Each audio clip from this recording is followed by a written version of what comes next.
Hello dear students, welcome to KSM tutorial. आज आम अष्टम श्रेणी जिज्ञासा बहिर नवम अध्याय द्रव द्रावक एवं द्रवण विषय आलोचना करिबा। पिला माने पूर्वरु मु पार्ट 1 एवं 2 रो वीडियो अपलोड करि सारिछि एवं से वीडियो रो लिंक मु डिस्क्रिप्शन बॉक्स रे देई देइछि। वीडियोटी भलो लागिले लाइक टे करिवो एवं चैनल टी को सब्सक्राइब मध्य करिदबो एवं भिडियोटी को तुम सांग माननकु मध्य शेयर करिवो। किछि यदि डाउट रहिबो कमेंट बॉक्स रे जणैबो। तो देखो आमे स्टार्ट करिबा 9.5.1 रे अछि सांद्रता निर्णय करिबा।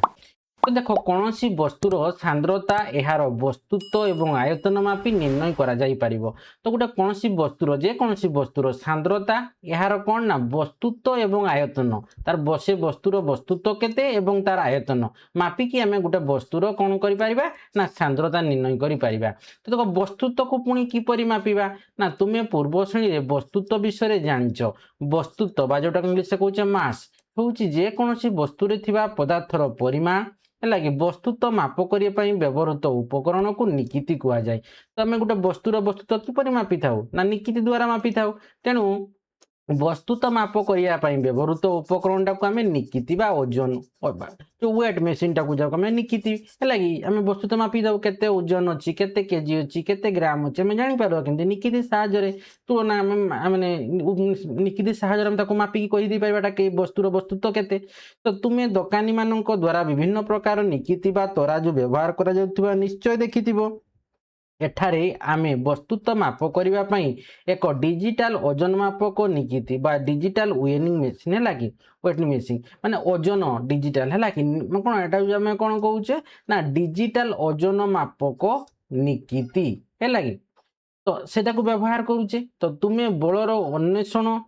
अध्याय रे शिखित जे पृथ्वी पृष्ठ रे ओजन एवं वस्तुत्व घनिष्ठ भाव में जड़ित। आम बलर अन्वेषण विषय कौन जानीचे जे पृथ्वी पृष्ठ जो ओजनटा है पृथ्वी पृष्ठ ओजन यार एवं वस्तुत्व घनिष्ठ भाव माने ओजन एवं वस्तुत्व घनिष्ठ भाव में कौन जड़ित। तो देख तुम्हें निम्नलिखित कार्यकरी वस्तुत्व माप करी मापी पारिबो। तो देखो एठी कार्य 9.3 देखो देछि आस मापिबा। तो डिजिटल ओजन निकिति देखो एठी दिया आइछि। तो चित्र 9.12 करे डिजिटल ओजन निकिति एठी रहिला वाच ग्लास टा मापी के हमें देखुचे। तो देखो केमती ओजन करूचे। तो एठी हमें एटा कोन एटा होछि गुटे आमर डिजिटल निकिति बा आमे डिजिटल ओजन निकिति जोटा कहूचे हला। तो देखो डिजिटल ओजन निकिति को चालू करो तुम ऑन कर चालू करदेव तापर कौन करबो ना डिजिटल ओजन निकितर परदारे आरंभ रु देखा पाठ को लक्ष्य कर 0 अच्छी माने किसी ना तापर देख तो जब किसी गोटे वस्तु तो रखीदबा ये जो 0 गुड़ा कौन बढ़ो तार तार वस्तु तो से जना पड़ो है। तो यह एक शून्य पाठांक 0 रीडिंग देखा उचित 0 हेले कौन तापर वस्तु तो पकई पार के वस्तु है कि ओजन जानापी कौन प्रथम 0 करनब तापर से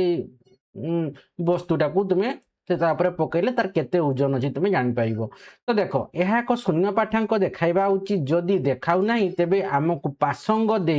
किंबा चेयर बा रिसेट बटन दबाई यदि तुम 0 देखनी धर ये 500 देखा माइनस देखा तुम्हें कौन कर ना तुम्हें रिसेट बटन दबाई दब है कि हेले पुणी आउ थे 0 हो दबे कि शून्य को आने को पड़ो तुम एमती 0.00 एमती हवा दरकार है कि आने को पड़ो। तापर कह कौन ना निकितर पात्र उपर एक सुखिला एवं सफा काच ग्लास बटर पेपर रख। तो निकितर पात्र उपर कौन रखिबो है कि एक सुखिला एवं सफा वाच गिलास को तुम्हें निकित उपरे रखीदब है कि वाच गिलास कि बटर पेपर तुम्हें रखीदेल। तो देख ये नाम चित्र 9.124 देख दिखाई कौन वाच गिलास रखा पर निकिति पठन को शून्य कोण दे सारापर पुणी शून्य को नहीं आसो है कि तापर कौन कर ना डिजिटल ओजन निकिति उपरे पाठांक को लक्ष्य कर। चित्र 9.12 है कि तुम्हें कौन कर वाच ग्लास नहीं है कि पकईकी पुणी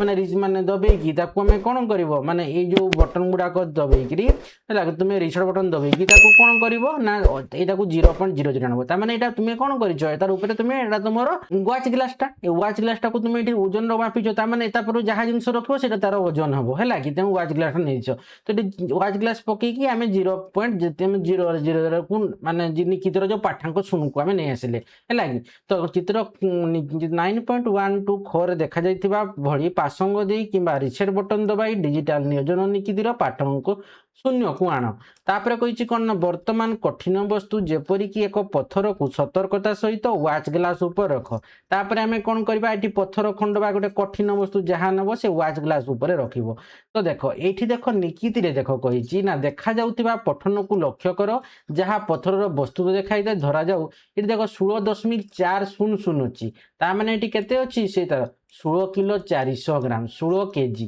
ହେଲା କି 16 କେଜି 400 ଗ୍ରାମ ସେତିକି ଅଛି ତାମାନେ ପଥର ଖଣ୍ଡ ବା କଠିନ ବସ୍ତୁର ବସ୍ତୁତ୍ୱ ହେଲା କି ତ ଚିତ୍ର 9.12 ଖରେ ସରି 9.92 ଗରେ କହିଛି କହିଛି ଡିଜିଟାଲ ନିକିତିରେ ଏକ କଠିନ ବସ୍ତୁ ଓଜନ କରିବା। ତ ଦେଖ ବସ୍ତୁତ୍ୱ ଦେଖାଇଥାଏ ଧରାଯାଉ 16.400 ଗ୍ରାମ ତୁମେ ତୁମର ବିଦ୍ୟାଳୟରେ ଉପଲବ୍ଧ ଯେକୌଣସି ଅନ୍ୟ ପ୍ରକାରର ନିକିତି ବ୍ୟବହାର କରିପାରିବ। ତ ଟିପ୍ପଣୀ ୱାଚ୍ ଗ୍ଲାସ୍ ସ୍ଥାନରେ ଏକ ଖାଲି ଥିବା ବିକର ରଖି ସେଥିରେ ଆବଶ୍ୟକ ପରିମାଣରେ ତରଳ ପଦାର୍ଥ ଢାଳି ତାର ବସ୍ତୁତ୍ୱ ମଧ୍ୟ ମାପ କରାଯାଇପାରିବ। ତେଣୁ ଦେଖ ଏଇ ଯେଉଁ ୱାଚ୍ ଗ୍ଲାସ୍ଟା ରହିଛି ସେଠି ସ୍ଥାନରେ ଆମେ ଖାଲି ଥିବା ବିକର ରଖି ମଧ୍ୟ ସେଥିରେ ଆମେ ଆବଶ୍ୟକ ଯଦି ୱାଚ୍ ଗ୍ଲାସ୍ ଜାଗାରେ ଆମେ ବିକର ବି ରଖିପାରିବା ଅନ୍ୟ କୌଣସି ବସ୍ତୁ ରଖିକରି ବି ମଧ୍ୟ ତାପରେ ଆମେ ଓଜନ କରିପାରିବା। ବିକର ରଖିଲା ମାନେ ଆମେ ତରଳ ପଦାର୍ଥ ନେଇପାରିବା କିଛି ଡବା ଫବା ରଖିକିରି ମଧ୍ୟ ଆମେ ତରଳ ପଦାର୍ଥ ନେଇପାରିବା। କଠିନ ବସ୍ତୁ ଯେଉଁଟାରେ ରହିଯାଉଛି ତରଳ ବସ୍ତୁ ହେଲେ କ'ଣ ହେବ ତାକୁ ଆମେ କିଛି ଗୋଟେ ପାତ୍ର ମାଧ୍ୟମରେ ରଖିବା ହେଲା କି ଯେମିତି ଏଠି ୱାଚ୍ ଗ୍ଲାସ୍ ସ୍ଥାନରେ ଏକ ଖାଲି ଥିବା ବିକର ରଖି ମଧ୍ୟ ସେଥିରେ ଆମେ ଆବଶ୍ୟକ ପରିମାଣର ତରଳ ପଦାର୍ଥ ଢାଳି ତାର ବସ୍ତୁତ୍ୱ ମାପ କରାଯାଇପାରିବ। ତାପରେ ଦେଖ କହିଛି ଆଉ ପାଦେ ଆଗକୁ ନା ପଞ୍ଚମ ଅଧ୍ୟାୟରେ କୁହାଯାଇଥିବା ପରି ଆମେ ଦୈନନ୍ଦିନ ଜୀବନରେ ବସ୍ତୁତ୍ୱ ଓଜନ ଶବ୍ଦ ଦୁଇଟିକୁ ସମାନ ଅର୍ଥରେ ବ୍ୟବହାର କରୁ କିନ୍ତୁ ବିଜ୍ଞାନରେ ସେମାନଙ୍କର ଭିନ୍ନ ଅର୍ଥ ଥାଏ ଯାହା ବେଳେ ବେଳେ ଦ୍ୱନ୍ଦ୍ୱ ସୃଷ୍ଟି କରେ। ବସ୍ତୁତ୍ୱ ହେଉଛି ବସ୍ତୁ କିମ୍ବା ପଦାର୍ଥରେ ଥିବା ପଦାର୍ଥର ପରିମାଣ ଯାହାର ଏକକ ହେଉଛି ଗ୍ରାମ ଏବଂ କିଲୋଗ୍ରାମ। ତେଣୁ ଦେଖ ବସ୍ତୁତ୍ୱ ଏବଂ ଓଜନ ଶବ୍ଦ କ'ଣ ହେଉଛି ଦୁଇଟିକୁ ସମାନ ଅର୍ଥରେ ବ୍ୟବହାର କରୁ କିନ୍ତୁ ବିଜ୍ଞାନରେ ସେମାନଙ୍କର ଅର୍ଥ କ'ଣ ଭିନ୍ନ ଯାହା ବେଳେବେଳେ ଆମକୁ ଦ୍ୱନ୍ଦ୍ୱ ସୃଷ୍ଟି କରେ ମାନେ କନଫ୍ୟୁଜରେ ଆମେ ପଡ଼ିଥାଉ କେମିତି ନା ବସ୍ତୁତ୍ୱ ହେଉଛି କ'ଣ ନା ବସ୍ତୁ କିମ୍ବା ପଦାର୍ଥରେ ଥିବା ପଦାର୍ଥର ପରିମାଣ ଏଇଟା ମନେ ରଖିବ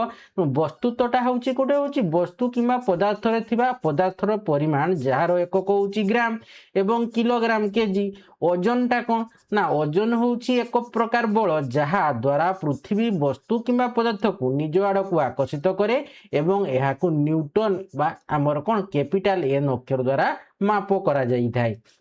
ଜାଣିପାରିଲ କି ତ ଦେଖ ବସ୍ତୁତ୍ୱ ହେଉଛି କ'ଣ ନା ସିଏ ବସ୍ତୁ କିମ୍ବା ପଦାର୍ଥରେ ଥିବା ପଦାର୍ଥର ପରିମାଣଟା ତାକୁ ଆମେ ଗ୍ରାମରେ କରିଥାଉ କିମ୍ବା କିଲୋଗ୍ରାମରେ କରିଥାଉ କିନ୍ତୁ ଓଜନଟା ହେଉଛି କ'ଣ ନା ଏକ ପ୍ରକାର ବଳ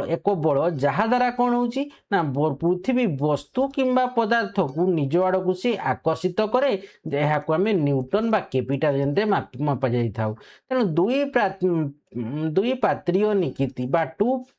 ବାଲାନ୍ସ ହେଲା କି ଦେଖ ଏଇଟା ଦୁଇ ପାତ୍ରୀୟ ନିକିତି ହେଲା କି ଏଇଟା ଦେଖ ହୁକ ଅଛି ଦୁଇ ଆଡ଼େ ଏମିତି ଝୁଲି ରହିଥିବ ହେଲା କି ବ୍ୟତୀତ ତ ଦୁଇ ପାତ୍ରୀୟ ନିକିତି ହେଲା କି ଚିତ୍ର ଆମର 9.13 ବ୍ୟତୀତ ଅଧିକାଂଶ ନିକିତି ପ୍ରକୃତରେ ଓଜନ ମାପିଥାଏ କିନ୍ତୁ ସେମାନଙ୍କର ସୂଚକ ବସ୍ତୁତ୍ୱ ଏକକରେ ଲେଖା ଥିବାରୁ ଗ୍ରାମ କିମ୍ବା କିଲୋଗ୍ରାମରେ ମୂଲ୍ୟ ଦେଖାଏ। ତ ଚିତ୍ର 9.12 ଗୋ 9.12 ଗୋଟାକୁ ଦେଖ ଏଇଠି ଯେମିତି ଦେଖାଉଛି ଦେଖ 16 କେତେ ଅଛି 400 ଗ୍ରାମ ମାନେ 16 କେଜି ଆମର 400 ଗ୍ରାମ ଅଛି। ତ ଦେଖ ଆୟତନ କିପରି ମାପିବା ତ ଟିକେ ଆଗରୁ ଆମେ କ'ଣ ଜାଣିଲେ ବସ୍ତୁତ୍ୱ କିପରି ମାପୁଥିଲେ ହେଲା କି ବସ୍ତୁତ୍ୱ କିପରି ମାପିବା ତ ଆମେ ଏଠି ବସ୍ତୁତ୍ୱ କିପରି ମାପିବା ବା ଆମର ଏଠି ଆୟତନ କିପରି ମାପିବା। ତ ଦେଖ କାରଣ ଗୋଟେ ସାନ୍ଦ୍ରତା ମାପିବା ପାଇଁ ଗୋଟେ ବସ୍ତୁର ସାନ୍ଦ୍ରତା ମାପିବା କେମିତି ସାନ୍ଦ୍ରତା ହେଉଛି କ'ଣ ନା ତାର ବସ୍ତୁତ୍ୱ ଏବଂ ଆୟତନ ମାପିଲେ ଆମେ ବସ୍ତୁର ସାନ୍ଦ୍ରତା ଆମେ ପାଇପାରିବା। ତ ଦେଖ ଆମେ ଜାଣିଗଲେ ବସ୍ତୁତ୍ୱ କିପରି ମାପୁଛେ ଏବେ ଆମେ ଆୟତନ କିପରି ମାପିବା। ତ ଦେଖ ଏକ ପାନୀୟ ପ୍ୟାକେଟ ଉପରେ ଲେଖା ଅଛି ଏଥିରେ 200 ml ମିଲିଲିଟର ହେଲା କି ଘୋଳ ଦହି ଅଛି। ଚିତ୍ର 9.14 ଏହାର ଅର୍ଥ କ'ଣ ତ ଦେଖ ଚିତ୍ର 9.4 ଅଛି 200 ମିଲିଲିଟର ଏକ ଘୋଳ ଦହି ପ୍ୟାକେଟ ତାମାନେ ଏଠିରେ ତାମାନେ ସେତିକି ତାର କ'ଣ ଅଛି ତାର ମାନେ ସେତିକିର ml ର ଅଛି ବା ତାର ସେ ଯୋଉ ଘୋଳ ଦହି ତାର ଆୟତନଟା ସେତିକି ଆମେ କହିପାରିବା, କାରଣ ସେତିକିର ସିଏ ଅଛି 200 ml ର ଘୋଳ ଦହି ଅଛି, ହେଲା କି। ତାମାନେ ତାର ଏଠି ଆମେ କ'ଣ କହିବା, ଏଠି ଯୋଉ ଘୋଳ ଦହି ଅଛି ତାର ସେତିକି ତାର ଆୟତନ, ହେଲା କି। ସେତିକି ml ର ସିଏ ଅଛି, ହେଲା ଘୋଳ ଦହିଟା। ତ ଏଠି ଆମେ ଜାଣୁଛେ କ'ଣ ନା ଗୋଟିଏ ବସ୍ତୁ, ଏଟାକୁ ମନେ ରଖ, ଗୋଟିଏ ବସ୍ତୁ ଯେତିକି ସ୍ଥାନ ଅଧିକାର କରେ ତାକୁ ତାର ଆୟତନ ବା ଭଲ୍ୟୁମ୍ କୁହାଯାଏ, ହେଲା। ତ ଦେଖ ଏଇଠି ଦେଇଛି ନା ତୁମେ ଏହା ମଧ୍ୟ ଜାଣ ଯେ ଆୟତନର SI ୟୁନିଟ୍ ହେଉଛି ଘନ ମିଟର, ଯାହାକୁ m ର କ୍ୟୁ ଭାବରେ ଲେଖାଯାଏ। ତ ଆୟତନର SI ୟୁନିଟ୍ ହେଉଛି କ'ଣ ଘନ ମିଟର, ଯାହାକୁ m⁴ ଭାବରେ ଲେଖାଯାଏ। ପ୍ରତ୍ୟେକ ପାର୍ଶ୍ୱରେ ଦୈର୍ଘ୍ୟ 1 ମିଟର ହୋଇଥିବା ଏକ ଘନ ପଦାର୍ଥ ହେଲା ର ଆୟତନ ସହିତ ସମାନ ଅଟେ। ତେଣୁ ପ୍ରତ୍ୟେକ ପାର୍ଶ୍ୱରେ ଯୋଉ ଦୈର୍ଘ୍ୟ ରହିଛି 1 ମିଟର ହୋଇଥିବା ଏକ ଘନ ପଦାର୍ଥର ଆୟତନ ସହିତ ଇଏ ସମାନ ଅଟେ। ସୁବିଧା ପାଇଁ ଛୋଟ ବସ୍ତୁର ଆୟତନକୁ ଘନ ଡେସିମିଟର, ହେଲା କି, ବା ଯେଟାକୁ ଆମେ କହୁଛ dm⁴ dmq କିମ୍ବା ଘନ ସେଣ୍ଟିମିଟର, ହେଲା କି। ତ ଆମର ସେଣ୍ଟିମିଟର, ହେଲା କି, ଇଏ ଡେସିମିଟର ଘନ, क्यू लगला माने घन, है कि डेसीमीटर dm⁴ एटा सेंटीमीटर है कि डेसीमीटर घन कही माने आमर घात 3 आसीज एकक प्रकाश करा जाई थाए। तो देख गोटे घन सेंटीमीटर को एक सीसी भाव में छोट छोट है कि सान सी है कि एक घन सेंटीमीटर को आम कौन लिखुता ना छोट सीसी भाव है छोट माने सीटा कौन छोट छोट अक्षर लिखिब। तेना गोटे घन सेंटीमीटर को एक सीसी भाव में लिखा जाए। तरल पदार्थर आयतन को लिटर एल प्रकाश करा जाए, जहाँकि 1 घन डेसीमीटर है कि तो सहित सामान माने एटा है कि 1 घन डेसीमीटर तो 3 लगी डेसीमीटर 3 माने कौन 1 घन डेसीमीटर ये भाया पढ़ा 1 घन डेसीमीटर जेहेतु ये पावर के 3 अच्छी मैंने घन ए डीएम माने डेसीमीटर 1 घन डेसीमीटर होची। तेणु तरल पदार्थर आयतन को लिटर प्रकाश करा जाए, जहाँ 1 घन डेसीमीटर सहित समान। साधारण व्यवहृत 1 लिटर सान एकक होची ml, जहाँ 1 घन सेंटीमीटर बा 1 सेंटीमीटर स्क्वायर है कि सहित सामान। तो देख एक साधारण व्यवहृत 1 लिटर सान एकक होची कौन आमर मिलीलिटर ml, जहाँ कि कौन ना 1 घन सेंटीमीटर कहा से सामान हे ना आम कहवा 1 घन सेंटीमीटर है कि 1 सेंटीमीटर स्क्वायर सहित सी सामान हे 1 घन सेंटीमीटर। घन कही मैंने 3 हेबार कथा, तेणु 1 घन सेंटीमीटर 1 लिटर सान एकक होची कौन ml, जहाँ 1 घन सेंटीमीटर 3 हे 1 घन सेंटीमीटर है कि सहित सामान 1 सेंटीमीटर कि 1 घन सेंटीमीटर सहित सामान।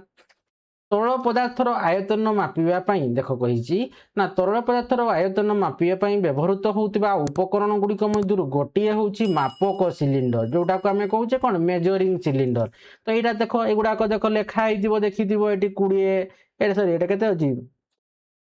बड़ी बड़ी देख जाउथिबो एठी 30 अच्छी 50 अच्छी 70 अच्छी है कि 20 बढ़ुची ताने एठी केते थिबो एठी 10 थिबो है कि एठी 10 ये 20 30 40 एमती बढ़ी कर केते 250 अच्छी लास्ट माने एटा 250 ml लो एटा केते ml लो 100 लास्ट अच्छी माने 100 ml लो एटा 50 ml लो ठीक से हीपर एटा केते अछि 25 ना 20 ml लो जहाँ हो के जेतकी ml लो जेतकी लास्ट थिबो सेटा सेतकी ml लो। तेणु एठी विभिन्न आयतनर मापक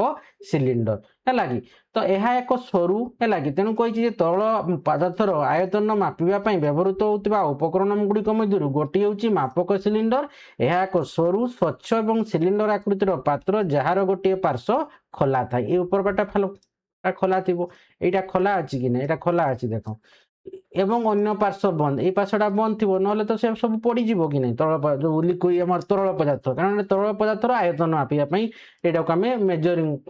सिलिंडर बा मापक सिलिंडर कही था। तेणु गोटे पार्श्वटा खोला गोटे पार्श्वटा बंद थी तो सिलिंडर तरल पदार्थर आयतन सूचित हुए। एक तरल पदार्थर आवश्यक परिमाण को मापिबा आम यहाँ व्यवहार करिपारिबा। तो मापक सिलिंडर गुड़िक आयतन मापिबा विभिन्न आयतन उपलब्ध यथा 5 ml तापर आमर आसीगला 10 ml 25 ml 50 ml तामाने एठी आमर केते आसला देख एटा तामाने 250 ml रो 250 ml रो एटा केते कहली एटा 100 ml रो है कि एटा केते कहली एटा 50 ml रो ठीक से ऊपर एटा केते ml एटा 25 ml रो अछि 25 ml रो ठीक से ऊपर एटा केते ml एटा 10 ml रो अछि आ एटा केते ml रो एटा होछि 5 ml रो अछि बुझी जाउछि तेणु एठी देखो मापक सिलिंडर गुडी को आयतन पे विभिन्न आयतन उपलब्ध 5 ml 10 ml 25 ml 50 ml 100 ml 250 ml इत्यादि एही मापक सिलिंडर द्वारा केते ठीक भाबरे आमे माप करी पारिबा।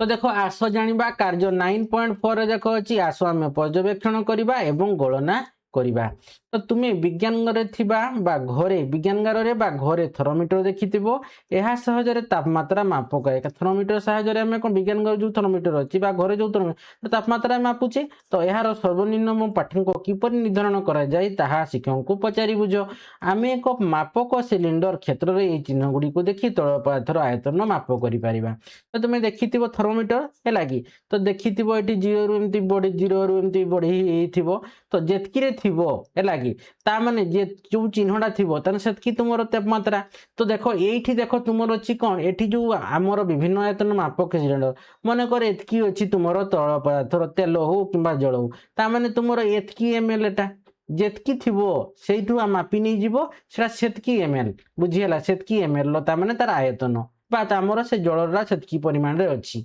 हैला कि तो आसो आमे एक आसो बा आमे एक मापक सिलिंडर क्षेत्र रे मध्य सेगुडी को देखि तळ पदार्थर आमे आयतन माप करिया जो जगह रे थिबो से तळ पदार्थ ता माने से चिन्हटा होची कोन तार से पाठांगटा होची तार सेतकी हैला कि ता माने सेतकी ml रो सेतकी मिलीलीटर रो बुझी होची तनु तार आयतनटा होची सेतकी तेनु एक मापक सिलिंडर नियो एहा को ध्यान रो सहित लक्ष्य करो निम्नलिखित विषय गुडी को लेखि रखो एहा सर्वाधिक केते आयतन मापी पारिबो कहिची। तो देखो ता माने तुमे केमती मापी पारिबो तो सिलिंडर किछि जळ जदि तुमे नेबो ता माने धरो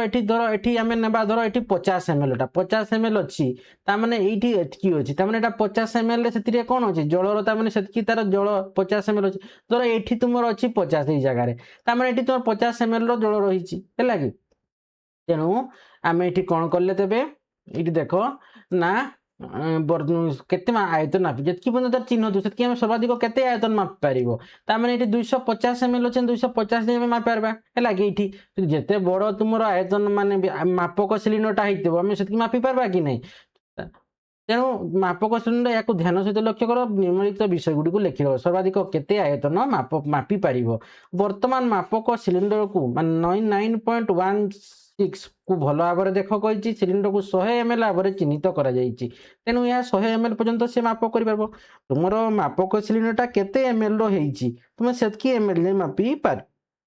पारिबो ताटू कम मापी पारिबो मन कर दो एटा 250 ml रो मापक सिलिंडर टा तमे हाईएस्ट अति बेसी रे केते 250 ml मापी पारबो कि नै ताटू कम मापी पारो किंतु 200 300 ml मापी पारो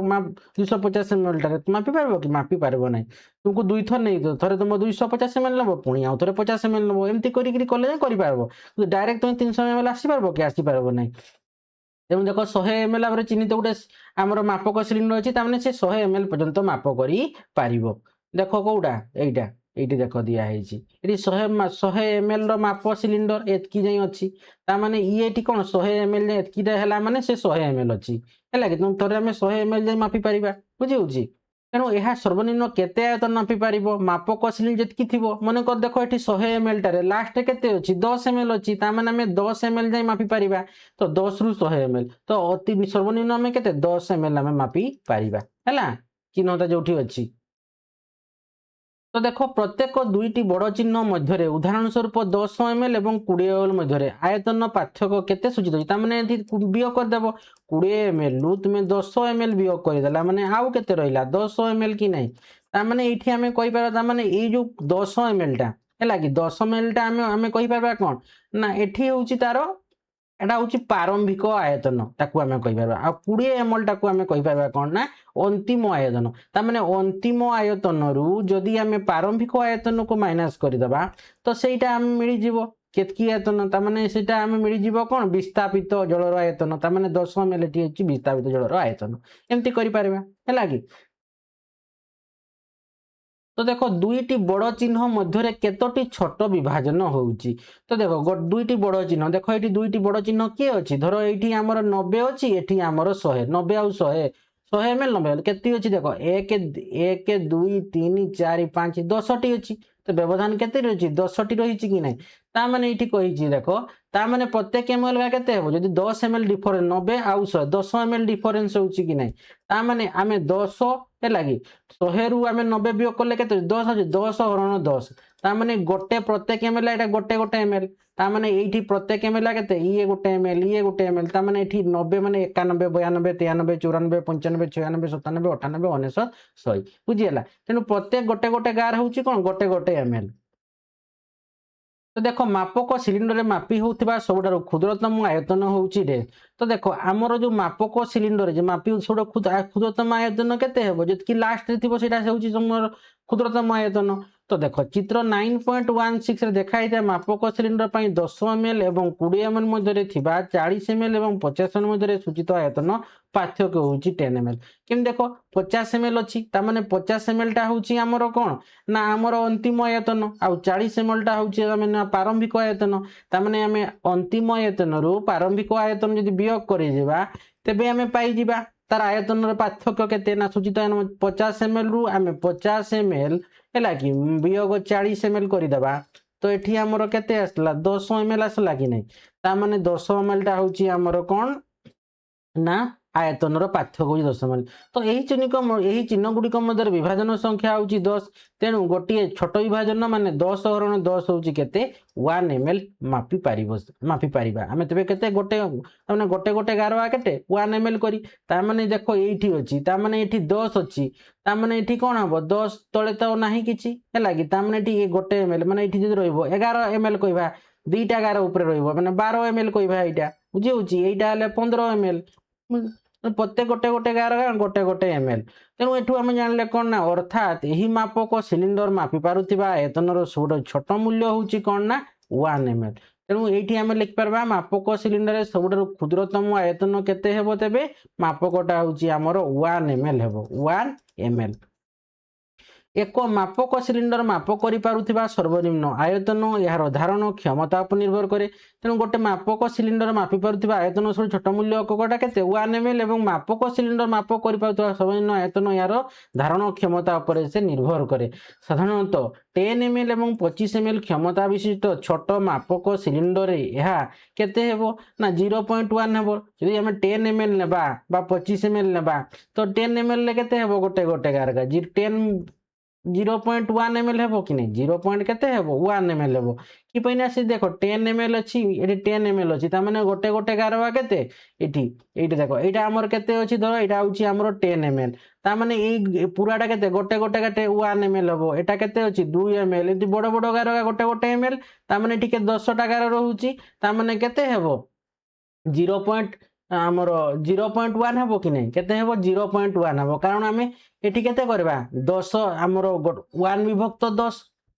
1 विभक्त 10 माने केते 0.1 आमर प्रत्येक गारवा केते गार अछि 10 टी गार अछि तेणु आमे 1 हरण 10 करबा माने 0. केते आसबो 1 आसबो 1 विभक्त 10 माने केते 0.1 आसबो तो देखो साधारणतः 10 ml एवं 25 ml क्षमता विशिष्ट छोट मापक सिलिंडर यह हूँ 0.1 ml एवं 100 ml मापक सिलिंडर 1 ml 250 ml मापक सिलिंडर सी हम के 2 ml जदि आम 250 ml जीवा ता माने एठी केते हेबो एठी केते अछि तबे प्रत्येक गोटे गोटे गारगा हमर केते आसबो ना गोटे गोटे गारगा हमर 2 ml करी आसबो 250 रे आ 500 ml जदि हम मापक सिलिंडर नेबा तबे प्रत्येक गोटे गोटे गारगा केते आसबो ना 5 ml करी आसबो आ 250 मापक सिलिंडर प्रत्येक गारगा 2 ml आसबो 100 ml मापक सिलिंडर प्रत्येक गार गुडा को हमर आसबो केते 1 ml करी आ हमर जदि 10 ml एवं 25 ml नेबा मापक सिलिंडर रे तार प्रत्येक गार गुडा केते आसबो 0.1 ml करी आसबो तो मने करे जो आमे 70 मिलीलीटर जल नेबा को चाहूछु जदि आमे 50 ml मापक सिलिंडर व्यवहार करू तेबे गोटिए थर रे आमे 70 ml जल मापिबा संभव नुहे सेति पई हमकु 50 ml नेबा पई प्रथम पड़िबो तापर आमे 20 ml नेबा हेले हमर 50 + 20 ml आसी गले हमर 70 ml आसी होची हेला कि आसीजी तेणु गोटे रु अधिक थर आयतन मापिबा सुविधाजनक नुहे तो गोटे थर आम अधिक थर आयतन मापिटा सुविधाजनक कि सुविधाजनक नुहे कारण गोटे थर जी आम 50 नब पुणी आउ थे 20 नब कत कौन गोटे ड्रप बेसी है माने गोटे ml बेसी गोटे गार पाखापाखि आसो है कि ତେଣୁ ତୁମକୁ ସୁବିଧା ହେବ କ'ଣ ଥରେ ଯେ ମାପଟା କରିବ ସେଥିରେ ତୁମର ସୁବିଧା ହେବ। ତେଣୁ ଗୋଟିଏରୁ ଅଧିକ ଥରେ ଆୟତନ ମାପିବା ସୁବିଧାଜନକ ନୁହେଁ। ଅନ୍ୟ ପକ୍ଷରେ 250 ml କିମ୍ବା 500 ml ମାପକ ସିଲିଣ୍ଡରରେ ଏହା 70 ml ଏକାଥରରେ ମାପ କରାଯାଇପାରିଲେ ମଧ୍ୟ ଏହାର ସଠିକତା ହ୍ରାସ ପାଇବ। କି ପାଇଁ ନା ତାର ଡିଫରେନ୍ସଟା କେତେ ରହୁଛି? କାରଣ ଏହି ମାପକ ସିଲିଣ୍ଡରରେ ଛୋଟ ଆୟତନ ଯଥା 2 ml ଅଛି ଆଉ 50 ml ଅଛି। ତେଣୁ ଏହା 70 ml ଆୟତନର ଠିକ୍ ମାପ ପାଇଁ 100 ml ମାପକ ସିଲିଣ୍ଡର ହେଉଛି ସର୍ବୋତ୍ତମ ବିକଳ୍ପ। ତେଣୁ ଆମେ ଯଦି 70 ml ନେବା ମାନେ ଆୟତନଟା ମାପବା ତେବେ ଆମେ ଆମର 100 ml ର ମାପକ ସିଲିଣ୍ଡରଟା ନେବାଟା ହେଉଛି ଆମର ସର୍ବୋତ୍ତମ ବିକଳ୍ପ ହେବ। ତ କାର୍ଯ୍ୟ 9.5ରେ ଦେଖ କହିଛି ଆସ 50 ମିଲିଲିଟର ଜଳ ଆମେ ନେବା। ତ ଏକ ସମତଳ ପୃଷ୍ଠରେ ଏକ ସଫା ଓ ଶୁଖିଲା ମାପକ ସିଲିଣ୍ଡର ରଖିବା। ଚିତ୍ର 9.17ରେ ହେଲା କି 17ରେ ଦେଖାଇଥିବା ପରି ମାପକ ସିଲିଣ୍ଡରରେ ଆବଶ୍ୟକ ଚିହ୍ନ ପର୍ଯ୍ୟନ୍ତ ଧୀରେ ଧୀରେ ଜଳ ଢାଳ। 9.17 କୋଉଠି ଗଲା? ଏଇଠି ଦେଖ, ଏଇଠି ଆମେ ଜଳ ଢାଳି ଚାଲିଲେ ତ କେତେ ପର୍ଯ୍ୟନ୍ତ ନେବା ଆମେ ଏଠି? ନା ଏଠି ଦେଖ କହିଛି ଦେଖାଇଥିବା ମାପକ ସିଲିଣ୍ଡରରେ ଆବଶ୍ୟକ ଚିହ୍ନ ପର୍ଯ୍ୟନ୍ତ ଧୀରେ ଧୀରେ ଆମେ ଜଳ ଢାଳି ଚାଲିବା। ଯଦି ଆବଶ୍ୟକ ହୁଏ ଡ୍ରପର ସାହାଯ୍ୟରେ ଅଳ୍ପ ପରିମାଣରେ ଜଳ ମିଶାଇ କିମ୍ବା ବାହାର କରି ମାପକ ସିଲିଣ୍ଡରରେ ଜଳ ସ୍ତରକୁ 50 ml ଚିହ୍ନିତ ଚିହ୍ନ ସହିତ ସମାନ କର। ଆମେ କେତେ ତକ ଚିହ୍ନ ସହିତ ସମାନ କରିବା? ନା ଏଇ ଯୋଉ 50 ml ଏଟା କେତେ ରହିଛି? ଏଇଠି ଦେଖ 50 ml କୋଉଠି ରହିଲା? ଏଇଠି ବୋଧେ ରହିଛି, ଏଇଠି 50 ml ଦେଖ, ଏଇ 50 ml ଚିହ୍ନ ସହିତ ଆମେ ତାକୁ ସମାନ କରି ରଖିବା ହେଲା କି? ସମାନ କର। ତ ଧ୍ୟାନର ସହିତ ଲକ୍ଷ୍ୟ କଲେ ତୁମେ ଦେଖିବ ଯେ ମାପକ ସିଲିଣ୍ଡର ଭିତରେ ଜଳ ଏକ ବକ୍ର ପୃଷ୍ଠ ସୃଷ୍ଟି କରିଛି। ଏହି ବକ୍ର ପୃଷ୍ଠକୁ ତରଳ ବକ୍ର ପୃଷ୍ଠ ବା ମେନିସ୍କସ୍ ବୋଲି କୁହାଯାଇଥାଏ। ମେନିସ୍କସ୍ ହେଲା କି? ମେନିସ୍କସ୍। ତ ଦେଖ ଏଇ ଯୋଉ ଆମର ଧ୍ୟାନ ସହିତ ତୁମେ ଲକ୍ଷ୍ୟ କଲେ କ'ଣ ଦେଖିପାରିବ? ନା ଏଇ ଯୋଉ ମାପକ ସିଲିଣ୍ଡର ଭିତରେ ଜଳ ଏକ ବକ୍ର ପୃଷ୍ଠ ସୃଷ୍ଟି କରୁଛି। ଏହି ବକ୍ର ପୃଷ୍ଠକୁ ତରଳ ବକ୍ର ପୃଷ୍ଠ ବା ମେନିସ୍କସ୍ ତାକୁ କୁହାଯାଉଥାଏ। ତରଳ ବକ୍ର ପୃଷ୍ଠ ଦେଖ ଏଇଠି ତୁମେ ଦେଖିପାରିବ, ଏଇଟା ଦେଖ, ଏଇଟା ଏଇ ଯୋଉ ବକ୍ର ପୃଷ୍ଠଟା କରିଛି ଏଇଟା ହେଲା କି? ଏଇଟାକୁ କହୁଛି କ'ଣ ନା ଆମର ମେନିସ୍କସ୍ ହେଲା କି? ତରଳ ବକ୍ର ପୃଷ୍ଠ, ତରଳ ବକ୍ର ପୃଷ୍ଠ।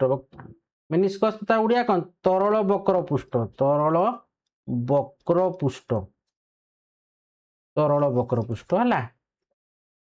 ତାକୁ କୁହାଯାଏ। ତ ଦେଖ ଜଳ ତାପରେ କହିଛି ଦେଖ ଜଳ କିମ୍ବା ଅନ୍ୟାନ୍ୟ ରଙ୍ଗହୀନ ତରଳ ପଦାର୍ଥ ପାଇଁ ମେନିସ୍କସ୍ର ହେଲା କି? ମେନିସ୍କସ୍ର ତଳ ଅଂଶ ସହିତ ମେଳ ଖାଉଥିବା ମାପକ ସିଲିଣ୍ଡରରେ ଥିବା ଚିହ୍ନକୁ ପଢ଼। ତାପରେ ଦେଖ ପାଠ୍ୟାଙ୍କ ଗୁଡ଼ିକୁ ଲକ୍ଷ୍ୟ କରିବା ସମୟରେ ଆଖି ଯେପରି ମେନିସ୍କସ୍ର ତଳ ଭାଗ ସହିତ ସମାନ ରହେ ତାହା ନିଶ୍ଚିତ କର। ପୁରା ଯେମିତି ଦେଖିବ, ପୁରା ଏମିତି ସିଧା ଭଳିଆ ଦେଖିବ ହେଲା କି? ପୁରା ସିଧା ଦେଖିଲେ କ'ଣ ହେବ? ତୁମେ ଜାଣିପାରିବ ସେ 50ରେ ଅଛି ନା କେତେରେ ଅଛି। ଯଦି ଏମିତି ଦେଖିବ ତୁମକୁ ଲାଗିବ ଉପରେ ହେଉଛି, ଉପରୁ ଦେଖିଲେ ତଳ ହେଇଯାଉଛି। ତେଣୁ ପୁରା ସିଧା ଦେଖିବ, ହେଲେ ତୁମେ ଜାଣିପାରିବ କ'ଣ ନା ଯେ ପାଠ୍ୟାଙ୍କ ଗୁଡ଼ାକ ତୁମର ପୁରା ସିଧା ଦେଖାଯିବ ହେଲା। ତ ଏଇଟା ଏମିତି ବେଳେ ପାଠ୍ୟାଙ୍କ ନିର୍ଣ୍ଣୟ କରିବ। ତ ଦେଖ ଏଇଠି କହିଛି କ'ଣ ନା ମୁଁ ଆଶ୍ଚର୍ଯ୍ୟ ହେଉଛି ଯେ ରଙ୍ଗୀନ ତରଳ ପଦାର୍ଥ ସ୍ତର କିପରି ମାପ କରାଯାଏ। ତ ଦେଖ ତାପରେ କହିଛି ଏହା ଆବଶ୍ୟକ ସ୍ତର ଅର୍ଥାତ୍ 50 ml ପହଞ୍ଚିବା ପରେ ଏହି ଜଳକୁ ଆବଶ୍ୟକ ପାତ୍ରକୁ ସ୍ଥାନାନ୍ତର କର। ରଙ୍ଗୀନ ତରଳ ପଦାର୍ଥ କ୍ଷେତ୍ରରେ ମାପକ ସିଲିଣ୍ଡରରେ ଥିବା ଚିହ୍ନ ମେନିସ୍କସ୍ର ଉପର ଅଂଶ ସହିତ ମେଳ ଖାଏ। ତାପରେ ଦେଖ କହିଛି କ'ଣ ନିୟମିତ ଆକୃତିର କଠିନ ବସ୍ତୁର ଆୟତନ କିପରି ନିର୍ଣ୍ଣୟ କରିପାରିବା।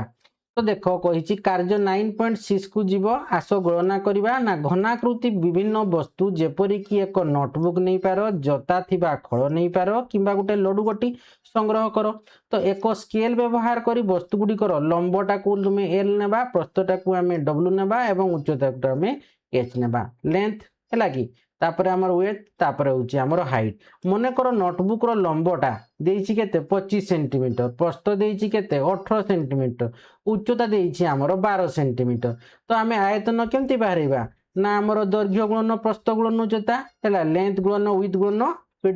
ଗୁଣନ ହାଇଟ୍ ହେଲା କି? L × W × H। ତାମାନେ କେତେ ହେବ ତେବେ? ଅତଏବ ଆମର ଏଇ ଯୋଉ କାହାର ଦିଆ ହେଇଛି କ'ଣ ଆମର ନୋଟବୁକ୍ର ହେଲା କି? ତେବେ ନୋଟବୁକ୍ର ଆୟତନ, ଅତଏବ ନୋଟବୁକ୍ର ଆୟତନ ସମାନ କେତେ ହେବ? ନା 25 ଗୁଣନ 18 ଗୁଣନ 25ଟା ହେଉଛି ଲେନ୍ଥଟା ହେଲା କି ଲମ୍ବଟା, ଆଉ 18ଟା ହେଉଛି ଆମର ପ୍ରସ୍ଥଟା ନୋଟବୁକ୍ର, ଏବଂ ଆମର ଉଚ୍ଚତାଟା ହେଉଛି କେତେ? ନା 25 18 ଆଉ ଏଟା ଆମର କେତେ? 12। ଏଟା 12 ହେବ ନା 2 ସେଣ୍ଟିମିଟର ଲେଖିଛି, ଏଟା 12 ହେବ, 12 ସେଣ୍ଟିମିଟର, କାରଣ 12 ସେଣ୍ଟିମିଟର ଦିଆହେଇଛି। ତ ଗୁଣନ କରିଦେବ ହେଲା କି? ତ କେତେ ଆସିଲା? 25 ହେଲା କି ଗୁଣନ ଆମର କେତେ କରିବ? 18 କରିବ। ତ तो ये आसला के 25 अष्टा 200 एटा 25 तो केते आसला 4 5 0 450 हाँ 25 के 25 शून्य 2 16 4 20 है कि 5 40 8 2 16 4 20 25 के 25 0 5 4 450 है पुणी 450 ये 2 ले तेना 12 न ये 2 हम ये भूल दिखाई 12 सेंटीमीटर 2 सेंटीमीटर हेले ये आमर आसीज 2 सेंटीमीटर है कि आमर 900 सेंटीमीटर आयतन माने क्यू 900 सेंटीमीटर क्यू है कि तो 450 गुणन 2 सेंटीमीटर तार ये भूल दिखाई 12 हम ना ये के 2 सेंटीमीटर उच्चता 2 सेंटीमीटर हम है कि तेणु 25 सेंटीमीटर 18 सेंटीमीटर उच्चता दिखाई 2 सेंटीमीटर 25 गुणन 18 गुणन 2 हेल्ले आमर 450 गुणन 2 है कि सेंटीमीटर ताने आमर के आसला 550 गुणन 2 900 जेहेतु आयतन ताने सेंटीमीटर क्यू है कि 900 सेंटीमीटर क्यू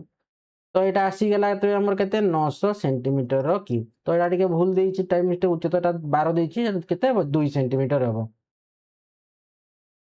तापर देख दिखाई अनियमित आकृतिर वस्तुर आयतन निर्णय कल्पना कर जे तुम पाखरे थिबा पत्थरर सांद्रता निर्णय करिया को चाहुछ तेणु प्रथमे यार आयतन निर्णय करिया को हेबो पत्थरर कोनोसी नियमित आकृति नाही आस तेबे आस एही परि अनियमित आकृतिर कठिन वस्तुर आयतन निर्णय करिवार उपाय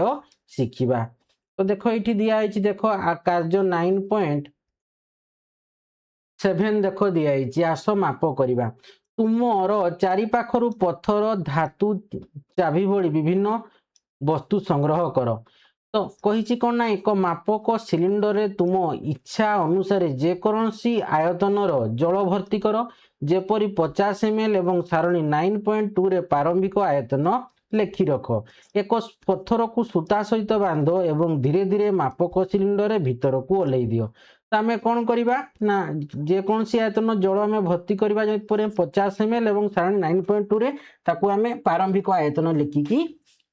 आयतन लिखि रखा तापर पत्थर को सूता सहित बांधा धीरे धीरे मापक सिलिंडर भीतर को ओल्लै दियो तो तुम्हें कौन लक्ष्य करुच ना जलस्तर वृद्धि पर अंतिम आयतन चिन्ह देखी लिखि रख मन कर चित्र 9.19 गो खरे देखाइला पर यह 50 ml है तो देख ये आम प्रथम कौन थी तेज 50 ml थी ताने से 50 ml टा हूँ कौन जलर आमर जलर एटा आयतन तो 50 ml ताने से आम कौन प्रारंभिक आयतन 50 ml ताने आम ये कहीपर प्रारंभिक आयतन प्रारंभिक आयतन के ना 50 ml है कि तापर आमर जलर अंतिम आयतन के 50 ml तो जलर जलर है कि जलर प्रारंभिक आयतन जलर अंतिम आयतन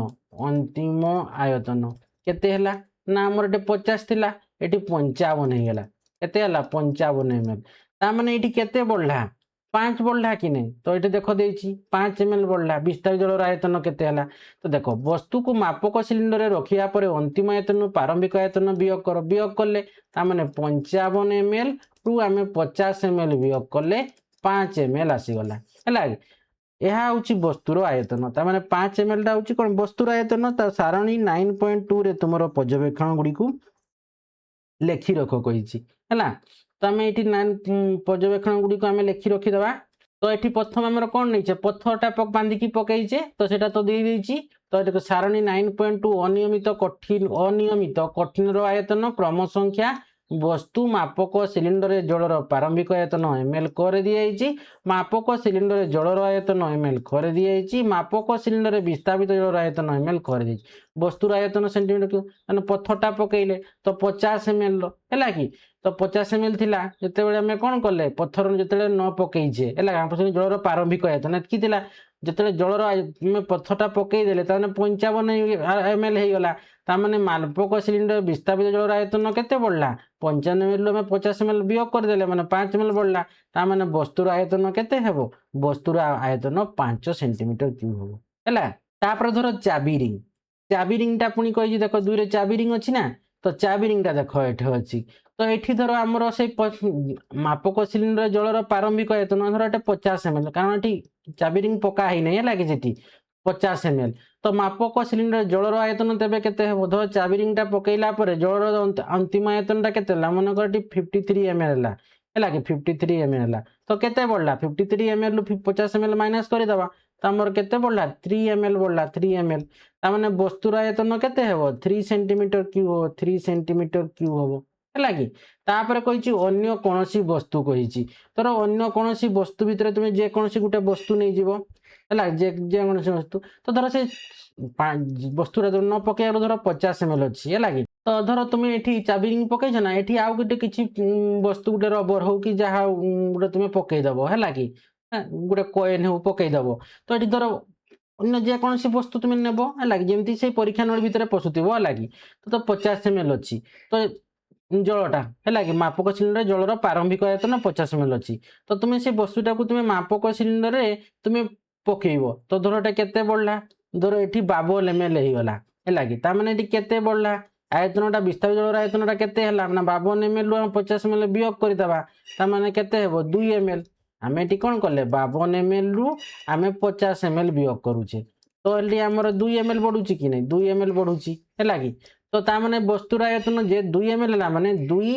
सेंटीमीटर क्यूब सेटा हबो वस्तुर आयतन जेतकी बढ़ला माने सेतकी एटा होची हमर आयतन है कि ता माने एठी कोन एठी जो हमर चाबी रिंगटा पकेले 53 ml ला ता माने केते आयतन वृद्धि पाइला ता 53 ml रु हम 50 ml वियोग करले 3 ml वृद्धि पाइला ता माने एठी 3 ml सहित समान के वस्तुर आयतन एटा होची विस्थापित जलर आयतन 3 मिलीलीटर तो 3 सेंटीमीटर क्यूबटा सहित 3 ml समान हम एठी कहि परबा कोन 3 ml सहित समान 3 ml सहित समान के ना हमर 3 ml सहित समान हम 3 सेंटीमीटर 3 ml सहित समान अर्थात आम कहि परबा कोन अर्थात 3 सेंटीमीटर क्यूब जेहेतु तार आयतन आयतन माने एठी कोन हबो तार घातटा 3 हबो 3 सेंटीमीटर क्यूब है कि आयतन माने 3 सेंटीमीटर क्यूब घन परा घन एकक बुझी पारलो तो देखो एई बळा लिखि देलो तो कोन हेतु तो हमर 2 ml हला माने 2 सेंटीमीटर क्यूब हबो तो देखो यही प्रकार रे निर्णय कराइथिबा वस्तुर एमएल प्रकार एकक रे प्रकाश करा जहा को कठिन पदार्थ पई समजलो एकक सेंटीमीटर क्यूब रे लेखा जाई पारिबो तो देखो आमे एबे विभिन्न प्रकार तरल एवं कठिन वस्तुर वस्तुत्व एवं आयतन माप करबा शिखिलु कोनोसी पदार्थर वस्तुत्व आयतन को सही पदार्थर सांद्रता गणना करिया पई व्यवहार करा जाई पारिबो तेणु एठू आमे कोन जानले विभिन्न प्रकार तरल एवं कठिन वस्तुर वस्तुत्व एवं आयतन आमे माप करिया शिखिलु तेणु आमे कोनोसी पदार्थर वस्तुत्व एवं आयतन को सही पदार्थर सांद्रता गणना करिया पई व्यवहार करा जाई थाए आस सांद्रता गणना करिबा तो निम्नलिखित सूत्र व्यवहार करी सांद्रता गणना करा जाई परिबो तो सांद्रता समान कोन हबो ना वस्तुत्व विभक्त आयतन तो देखो सेठी जेतेबेले आमे ओजन करिथिले फास्ट रे 16 किलो केते थिला 400 थिला हैला कि तो देखो एठी हमर केते थिला 16 किलो 400 थिला कि नै देखो जेटा हम करथिले एठी देखो 16 किलो एठी हम ओजन करिथिले गोटे पत्थर खंड भाग 16 किलो 400 ग्राम थिला कि नै 16 किलो 400 ग्राम थिला ता माने एठी हमर आसला सेटा लिखि देबा सेटा देखो एठी ना गोटे सांद्रता केमति पाइले ना वस्तुर वस्तुत्व माने एठी से पत्थर बा हमर कठिन वस्तुर जन 16 किलो 400 ग्राम विभक्त आयतन केते तर एठी आयतन हमर एठी नामेबा केते 5 सेंटीमीटर पत्थरटा आयतनटा केते 5 सेंटीमीटर क्यूब ता माने वस्तुत्व विभक्त आयतन तो मन रखिथिबो गोटे वस्तुर सांद्रता केमति बाहर करबो ना सांद्रता समान हैला कि ना वस्तुर वस्तुत्व विभक्त वस्तुर आयतन तेणु से जो पत्थरटीर आमर कौन थिला ना वस्तुत्व केते बाहिला 16 किलो 400 ग्राम तार आयतनटा आमे केते पाइले एठी 5 सेंटीमीटर क्यूब तो काटी दबो तो काटी देले केते हेबो 3 5 रे काटी दबो 5 3 15 एठी हमरो 3.2 5 3 15 माने 1 आसला एठी पुनी 5 दुने 10 पड़बो 4 5 40 ता माने 3.280 ग्राम पर सेंटीमीटर क्यूब ग्राम अछि तो ग्राम पर सेंटीमीटर तो एटा होची सांद्रता तो सांद्रतार एकक कोन ग्राम पर सेंटीमीटर क्यूब एठी आसी गला एठी ग्राम अछि एठी सेंटीमीटर क्यूब अछि बुझी होची तेनु एठी तो एटा होची सांद्रता समान वस्तुर वस्तु विभक्त वस्तुर आयतन एटा को मन रखि दिबो तो मन रखिथिबो मापक सिलिंडर सहाय्य रे जदि क्वेश्चन पडिथिबो मापक सिलिंडर सहाय्य रे हैला कि केउ प्रकार वस्तुर वस्तुत्वर माने आयतन मापी थाउ तो देख मापक सिलिंडर साहाय्य आम अनियमित आकार कठिन वस्तु जमीक आम ये पत्थर खंड चाबी कंटा इत्यादि आम व्यवहार कलु नहीं कि मुद्रा जमीक पशि पारुव से परीक्षा नली लगे ये द्वारा आम ने कंटा ये अन्य कौन वस्तु आम द्वारा कौन कंटा नहीं पार जहाँ भी हूँ आम ये कौन अच्छे जो परीक्षा नली जमी पशि पार से टाइप रहा तो आम अनियमित आकार कठिन वस्तु जेपरिक पत्थर खंड चाबी रिंग बा कंटा आदि आम बाहर करें कले कौन गाणितिक सूत्र साहाय्य बाहर करें सूत्र साहाय्य बाहर करेंगे नहीं तेणु क्यों प्रकार वस्तुर आयतन जाए तो देख गोटे गोटे क्वेश्चन धर दिखाई गोटे पत्थर पकड़ा स्थल देख मुझे क्वेश्चन तुमको गोटे देख दे दूसरी गोटे उदाहरण माध्यम बुझाऊँगी है कि यही टाइप धर क्वेश्चन पड़ी मन कर गोटे पत्थर पकड़ा कि जलस्तरटा लेखुनी है कि मन कर गोटे पत्थर पकेवा द्वारा जलस्तरटा केते होउची ना 50 ml रु से 62 ml को वृद्धि पाइला है कि 62 ml को वृद्धि पाइला माने 50 थिला है कि तार प्रारंभिक आयतन अंतिम आयतन केते आसला ना 62 ml को वृद्धि पाइला तेबे पत्थरर आयतन केते तेबे पत्थरर आयतन मांगी पत्थरर आयतन केते केमती बाहर करबो तो केते वृद्धि पाइला 50 ml रु 62 ml आसला ता माने तो केते बढ़ला है कि 62 ml रु ता माने केते बढ़ला माने कोन सेटा होची कोन जलर विस्थापित जलर आयतनटा आम एठी बाहर करबा कोन विस्थापित जलर आयतन अतएव आम कहबा विस्थापित जलर आयतन विस्थापित जलर आयतन केते बढ़ला है विस्थापन ना 62 ml रु आम 50 ml वियोग कर देले केते होची 12 ml बढ़ला विस्थापित जलर आयतन तो यहीटा हूँ कौन 12 ml ताने यहीटा हूँ तार पत्थर आयतन ताने यहाँ कठिन वस्तु हो तार आयतनटा केते हेबो 12 सेंटीमीटर क्यूब हम 12 सेंटीमीटर क्यूब हम कि ना यहाँ हूँ कौन विस्थापित जलर आयतन एतकी है एठी पत्थर आयतनटा केते हेबो एतकी जदि सांद्रता मागी था जदि सांद्रता मागब माने पत्थर सांद्रता केते तुमको निहाती वस्तु माने से पत्थर वस्तु तो दिया माने देइथिबा दरकार এবং আয়তন তুমি বাহার করল বস্তুর বস্তু যদি দেইথান্তা তেবে তুমি আমি বস্তুটির বা পত্থরটির আমি সান্দ্রতা আমি বাহার করি পারবা বুঝি যাଉଛି তেণু এটি জলস্তর ঠারু আমি 50 ml রু 62 ml কু হেলা তা মানে সে বিস্তাপ জলর আয়তন হেলা 12 ml তা মানে 12 ml মানে কোন 12 সেন্টিমিটার কিউব যেহেতু কঠিন বস্তু পত্থরটা তা মানে তার আয়তনটা কেতে হবে 12 সেন্টিমিটার কিউব ভাবে লেখা যাব হেলা কি तो ये एकक परिवर्तन केमती होची गोटे 1 ml टा हमर केते होची 1 सेंटीमीटर क्यूब होची एटा होची कोन हमर एकक परिवर्तन होची हैला कि तेणु जे कौन जदि कठिन वस्तु को आम जल बुड़ौचे ताहा तार निजर आयतन सह कौन होची ना समान परिमाण जल को सी विस्थापित करुची तेणु आम कौन करुचे ना जे केतेटा सी विस्थापित करुची विस्थापित जल आयतन केमती बारुची ना अंतिम आयतन वियोग प्रारंभिक आयतन प्रथम केते थिला जलर आयतन आउ केते हेलारु आउ केते थिला वियोग कला माने पाई जाउची तेणु 1 ml टा 1 सेंटीमीटर क्यूब होउची है कि जेकोसी कठिन वस्तु को आम जल बुड़ाइले तार निजर आयतन सह समान परिमाण जल को सी विस्थापित करुची तो देख कही आस अधिक अनुध्यान करवा तुम्हें जानिछ कि आम ग्रह पृथ्वी भिन्न भिन्न सांद्रता विशिष्ट अनेक स्तर में गठित होती एगुड़िक है भूतक है कि ऊपर मांटाल निम्न मांटाल बाह्य कोर एवं भीतर कोर एटा हूँ पृथ्वीर स्तर तो देख ये रहा भूतक रहा ये रहा ऊपर मांटाल ये रहा निम्न मेंटाल ये रहा बाह्य कोर बा तरल ये अच्छी ये भीतर कोरटा कौन अच्छी ना कठिन अच्छी भूतकटा सभा ऊपर ता तल को रहा ऊपर मेंटाल ता तल को रहा न्यून मेंटाल तापर बाह्य कोर माने कौन से तरल हो रही आ भीतर कोरटा माने यहीटा कौन ये कठिन है कि यहाँ हूँ कौन पृथ्वीर स्तर तो प्रत्येक स्तर निजस्व निर्दिष्ट सांद्रता सीमा थाए बाह्यतम स्तर भूतक सबुठारु हालुका अटे बाह्यतम स्तर जो भूतक सी कौन सबुठारु हालुका अटे विभिन्न स्तर सांद्रता में केन्द्र आड़ को जीवा सहित सी कौन हम ता सांद्रता जिते भीतर को जीव ताने ये जो भीतर सांद्रता निहाती अधिक है कि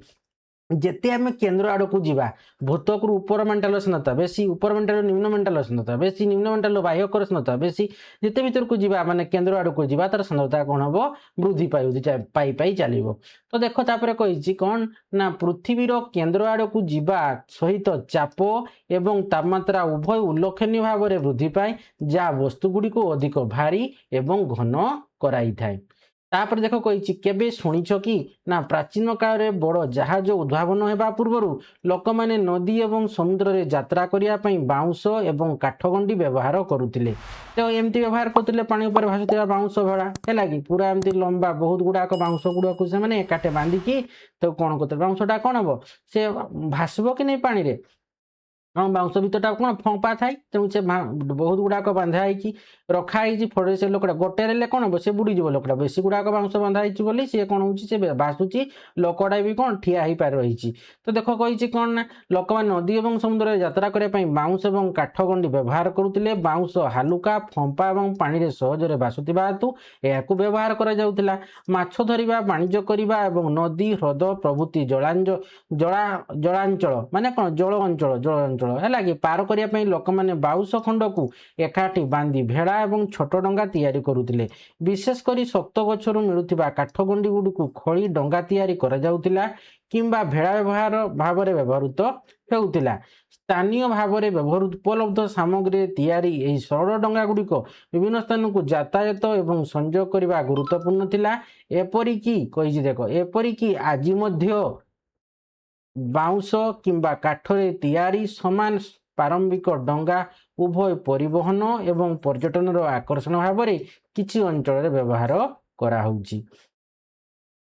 ତ ଆଜି ଆମେ ଏତିକି ଯାଏଁ ଆଲୋଚନା କରିବା। ନେକ୍ସଟ ଭିଡ଼ିଓରେ ଆମେ କ'ଣ କରିବା ନା ସାନ୍ଦ୍ରତା ଉପରେ ତାପମାତ୍ରାର ପ୍ରଭାବ କେମିତି ରହିଛି ସେ ବିଷୟରେ ଆମେ ଆଲୋଚନା କରିବା। ଆଶା କରୁଛି ପିଲାମାନେ ଭିଡ଼ିଓକୁ ଭଲ ଭାବେ ବୁଝିପାରିଥିବ। ଭିଡ଼ିଓକୁ ଲାଇକ୍ କମେଣ୍ଟ ଏବଂ ପ୍ରଚୁର ମାତ୍ରାରେ ସେୟାର କରିବ ଏବଂ ଯେଉଁମାନେ ପର୍ଯ୍ୟନ୍ତ ଚ୍ୟାନେଲଟିକୁ ସବସ୍କ୍ରାଇବ୍ କରିନ ଅତି ଶୀଘ୍ର ଚ୍ୟାନେଲଟିକୁ ସବସ୍କ୍ରାଇବ୍ କରିନେବ ଏବଂ ପାଖରେ ଥିବା ବେଲ୍ ଆଇକନ୍ଟିକୁ ମଧ୍ୟ ଦବାଇଦେବ ଯାହାଫଳରେ କି ମୁଁ ଭିଡ଼ିଓ ଛାଡ଼ି ତୁମ ପାଖକୁ ନୋଟିଫିକେସନ୍ ପଳେଇବ ଫଳରେ ତୁମେ ଜାଣିପାରିବ। ଧନ୍ୟବାଦ।